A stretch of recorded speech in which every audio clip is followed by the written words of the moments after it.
High! টাকা দিয়ে সুখ কেনা যায় না, এ কথা কারা বলে জানেন? আমাদের মতো কিছু গরিব যারা সারাদিন পাহাড়ের ভিডিও দেখছি, পাহাড়ে যাবো, যাবো করে পুরো মনটা পুড়ে যাচ্ছে। সারাদিন পাহাড়ের ভিডিও দেখছি, কখন যেতে পারবো ভাবছি।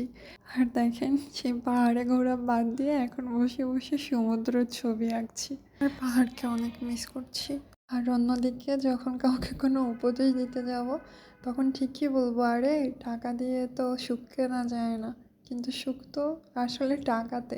এই যে টাকা থাকলে এখন হয়তো বা কোনো পাহাড়ে বসে বসে পাহাড়ের ভিউ এনজয় করতাম, পাহাড়ে বসে গান গাইতাম।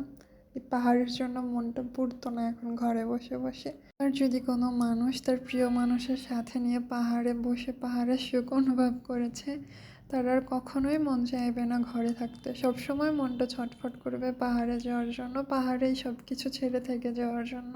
যাই হোক, আমি এখানে চেষ্টা করছিলাম একটা সমুদ্রের মাঝে পালতোলা নৌকা আর্ট করার জন্য। এখানে আমি কিছুটা টেক্সচারের সাহায্যও নিয়েছি নৌকাটা আর্ট করার জন্য। ক্যানভাসে আর্ট করলে এটা আরও সুন্দরভাবে ফুটে উঠতো। Thank you.